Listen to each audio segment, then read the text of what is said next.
I'm less than 27 minutes in this first episode of this series that I downloaded, which leads me to this new series again. Damn it, you guys hate the new series.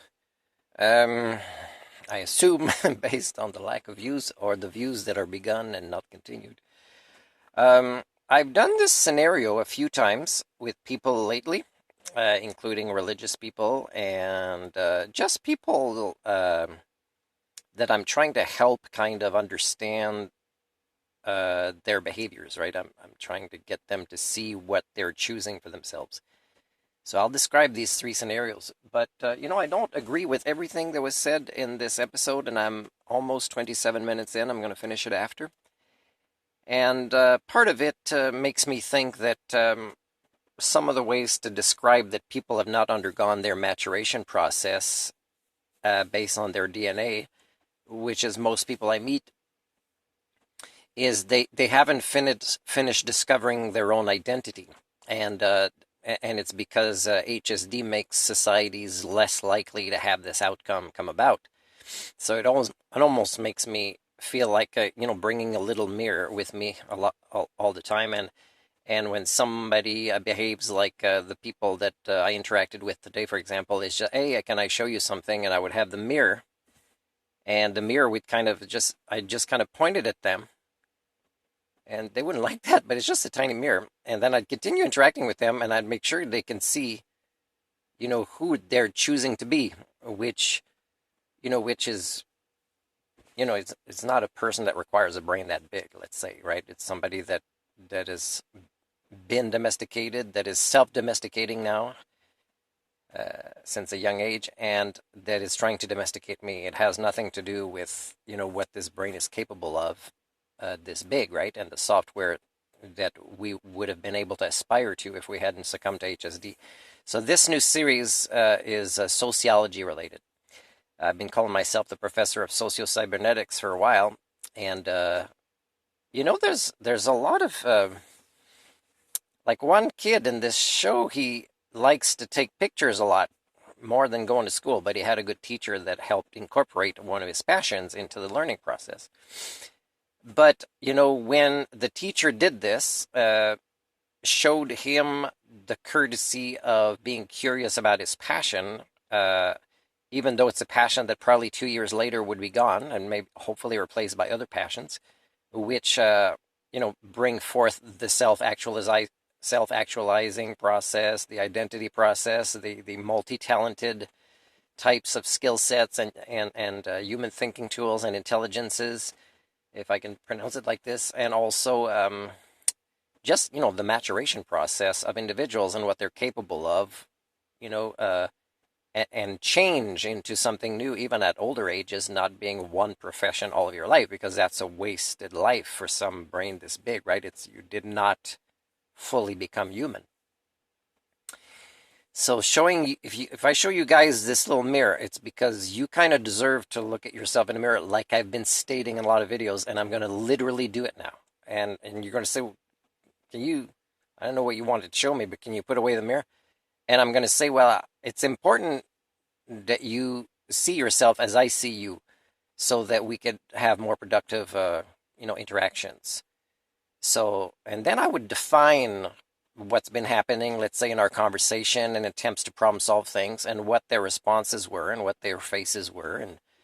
And I know it would upset people, but it's really meant to show you're just regurgitating programming. You have no real identity of your own that is capable of saying, this is right, this is wrong, this is what I like, this is what I don't like. I do this not because of me, but because it's the path of least resistance to belong to something bigger. So one of the things this video said, when kids at around 4 conform, is I totally disagree in the sense of applying this answer today. There is a little bit of conforming at that age and for the rest of life based on belonging to something bigger. But at this stage, we suffer as a species from so much HSD that people that conform, and at that age, and that start training people to conform, and there's no more of the rest of the healthy psychological development happening, starting at that age more and more in most cultures of the world. And this show is not going to talk about this. But it's more like we're becoming part of something smaller. Because something bigger would be the biosphere, for example, or even all of our species if you're still limited in your thinking to be anthropocentric in this way. And what's happening now at that age and still with adults, between adults, from adults to kids, is not at all related to belonging to something bigger in a positive, productive way. And why do I say belonging to something smaller is what is happening now with the conforming, is because it's no longer human what we're conforming to. And our DNA had been programmed, up to a few hundreds or thousands of years ago, where it got to the point that it was at risk to no longer be able to do this. And most certainly within my lifetime, the tipping points have been passed, and it's measurable how this is getting worse. But our DNA had been meant to self-actualize and go through the maturation process of a complete, full human being. And these things they're not happening anymore. Even with specialists, I mean, you might have some of the smartest people that made this show, but I tell you, if I study their lives and how they interact with their kids, for example, or among each other as adults, let's say in the process of filming the show, I will detect a lot of identities being lost through domestication, passions being shut down, and encouraged to conform to the collective that was more at the whim of intellectual laziness, for example, and human chauvinism. So these are things I'm picking up from this show. It's still good, this show. It's been a long time, for example, since I took child development courses. And that's okay because it's something I have a passion to understand. So that means I naturally do it instinctively, studying these patterns, observing people that interact with their own kids or in schools, and whether they, I don't want to hurt my reputation by seeking the same certifications they have when I observe them failing so much. So here's 3 categories. And next episode on sociology, by the way, is going to be about laying down what are more accurate and objective interpretations of our current global sociologic principles that are at the basis of who we think we are, and therefore start studying concepts in sociology based on these things. The foundation of our beliefs, let's say, that I talked a little bit about with Professor Dunlap. So these 3 scenarios I talked about with a few people in the last few days, and it's interesting which category they think they're in, and also if they're religious people, which category they think, a God that is preparing a kingdom for the special people, which category it would be and how these behaviors might be manifested, and what kind of God would choose which of these 3 categories to put into. So let's go with this one here. So let's say I'm going to describe this one as this is the majority, the norm, those that have conformed, and it's related to the path of least resistance. There's a lot of intellectual laziness. There's look the other way when there's an injustice cross the street. There's participating in some philosophical debate, but not when it starts hitting home with a mirror, and their own lives have to be a little bit evaluated in there. And I'm not saying about things as strict as, oh, you're an environmentalist and you wear this clothes at this time or whatever. It's not that strict a way to evaluate people based on, well, these people often will say they're like-minded than me, okay? But they do not behave like I would with these same things they claim to agree with. So there's a lot of incongruence here, and it is required to belong to this biggest conforming tribe here. And these majorities, they are very far from being human at this time of history. Then there's this middle one, let's call this middle one the activists. And these guys will, or these ladies, they will have passion to talk about things, work on things, demonstrations, problem solving, writing letters, show real passion about being upset for things that is appropriate to be upset about. Now, these activists aren't always right about what they're fighting for. They're not always working on the right solutions when they are right about the problems. And they very rarely realize that they will not see any measurable successes in their lifetime and will more likely see things get worse in their lifetime. Okay, but even if they do, they might still remain in this group and not join one of the other two. They'll just say, well, I've been stating I'm like this, is I know I'm not going to make a dent about all the things I'm working on in my life, but I still want to be somebody I'm proud of. And it has nothing to do with a God or a kingdom prepared for me or anything like that. For me, it's just how an Homo sapien would have self-actualized that makes me stay in this category where I'm going to see things worse no matter how hard I try. The third category, oh crap,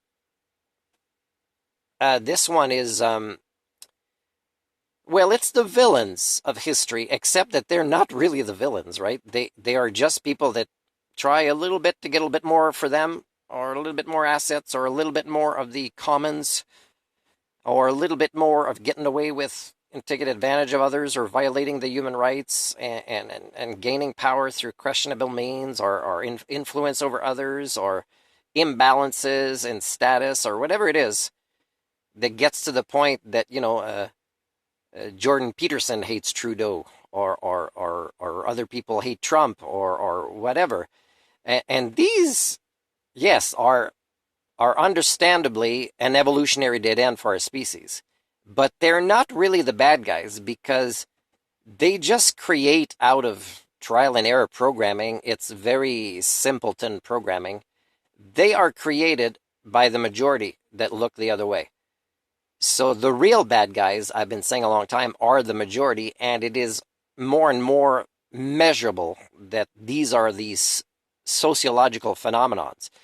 Now, when I say this is sociology related, it's because let's decide on a definition of three groups. Let's call them the non-participants. Let's call them the active participants, but not necessarily working on the right solutions. And let's call them the program bad guys, programmed by the norm, right? No consequences from the norm, so I'm going to get worse. So they're really, it's really simple programming they get, and they get to this point, and everybody hates them, and even some of them hate them because they don't realize they're part of this group too.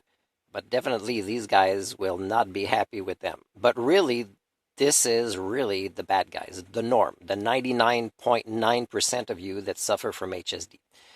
So again, the only phenomenon that may lead to a culture that evolves and not an evolutionary dead end is the possible middle one. But only if they actually learn the right things in the right way and at the right times, right? So they're not having passion for what is wrong. And by the way, the Ottawa protest, with the truckers, they're not in this category. They really weren't working on solutions in any way that was, they're really part of the norm. They're just a norm who just made a slight decision different than others, the 99.91% of you, to just go somewhere at some time because they thought it was good for them. But they are still not in this category that are actually working on something that makes sense. And I did say this category had people that were working on the wrong things, and that didn't know it, but it's really still their lifestyle, right? It's really still who they are. These other guys define freedom in a very self-serving way. The norm, right? Freedom to not be evaluated, sell an image without working to become that person, the freedom of your own choice of self-destruction, including of your own kids, but not necessarily others having that freedom. For example, to not have to deal with you in Ottawa that long when people are trying to have a life there. And again, uh, Jordan Peterson is here too, Trudeau is here too, and Trump is here too, in the sense that when it comes to suffering from HSD, they're here. But again, I wish I could help Jordan B. Peterson because he's,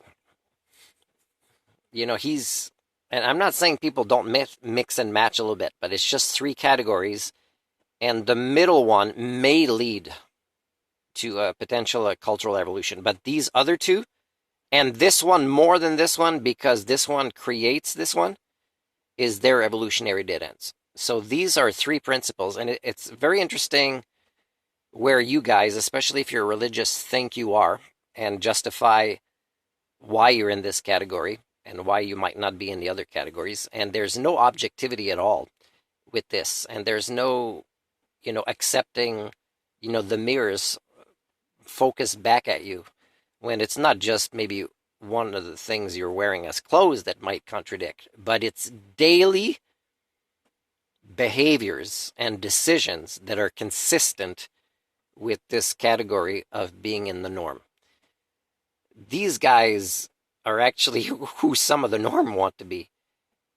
But they're already more powerful than these guys because they help create. They just don't have all the benefits of the riches and the power, but they are also non-participants. They're also cowardly in the sense that they have no sentience or sapience at all, and they want to conform more and more with each other who are in agreement of not undergoing a human maturation process.